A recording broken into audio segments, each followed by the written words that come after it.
ഒരു വീടിനെ സംബന്ധിച്ചിടത്തോളം അവിടുത്തെ ഗൃഹനാഥനും ഗൃഹനാഥയുമായി എപ്പോഴും കലഹത്തിലാണ്.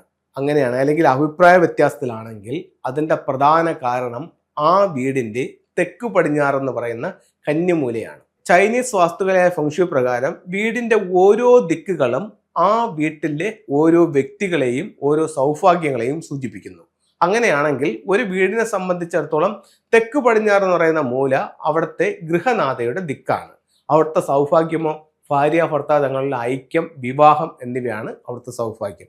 അപ്പോൾ തെക്ക് പടിഞ്ഞാറ് ഭാഗത്ത് എന്തെങ്കിലും തരത്തിലുള്ള ഒരു ദോഷം വന്നിട്ടുണ്ടെങ്കിൽ, ദോഷം എന്ന് പറയുന്നത് ആ ഭാഗം മിസ്സിങ് ആവുക, അതായത് ആ മൂല വിട്ടുകൊണ്ട് വീടെടുക്കുക, അല്ലെങ്കിൽ വീടിന്റെ സ്ക്വയർ ഷേപ്പിലേക്ക് വരുമ്പോൾ കുറച്ചെങ്കിലും ആ മൂല നഷ്ടപ്പെട്ടു പോവുക, അതൊക്കെ അവൻ്റെ ഒരു മിസ്സിങ് ആണ്.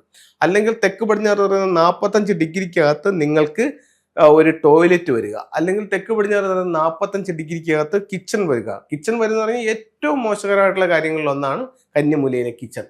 അത് കഴിഞ്ഞിട്ട് തെക്ക് പടിഞ്ഞാറ് ഭാഗത്ത് നിങ്ങൾക്ക് വീട്ടിന്റെ പുറത്ത് ഒരു കിണർ വരിക, സെപ്റ്റിക് ടാങ്ക് വരിക, ഇതൊക്കെ കന്നിമൂലയെ നഷ്ടപ്പെടുത്തുന്ന അല്ലെങ്കിൽ മലിനപ്പെടുത്തുന്ന കാര്യങ്ങളാണ്.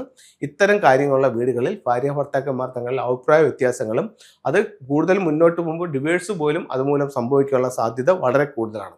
ഇപ്പോൾ ഇത്തരത്തിൽ ഡിവേഴ്സായിട്ട് നിൽക്കുന്ന ആർക്കെങ്കിലും ഈ വീഡിയോ കാണുന്നുണ്ടെങ്കിൽ നിങ്ങളുടെ വീടിന്റെ സൗത്ത് വെസ്റ്റ് കോർണറിലോ അല്ലെങ്കിൽ നിങ്ങളുടെ വിവാഹം കഴിച്ചുകൊണ്ടുപോയ വീടിന്റെ സൗത്ത് വെസ്റ്റ് കോർണറിലോ ഈ പറഞ്ഞ ഏതെങ്കിലും ഒരു ബുദ്ധിമുട്ടുണ്ടായിരുന്നോ നിങ്ങൾക്കൊന്ന് സ്വയം പരിശോധിച്ച് നോക്കാവുന്നതാണ്. ഇതിനൊരു പരിഹാരമായിട്ട് എന്ത് ചെയ്യാന്ന് വെച്ച് കഴിഞ്ഞാൽ, വീടിന്റെ ഔട്ട്സൈഡിൽ സൗത്ത് വെസ്റ്റ് കോർണറിൽ നിങ്ങൾക്കൊരു റെഡ് ലൈറ്റ് ഇടാം.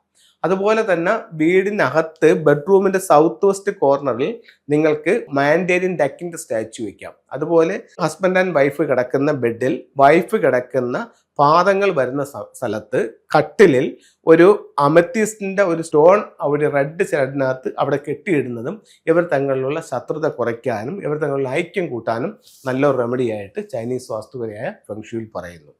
നമുക്ക് ചില ഫെങ്ഷുയി ടൂളുകളിലേക്ക് നോക്കാം.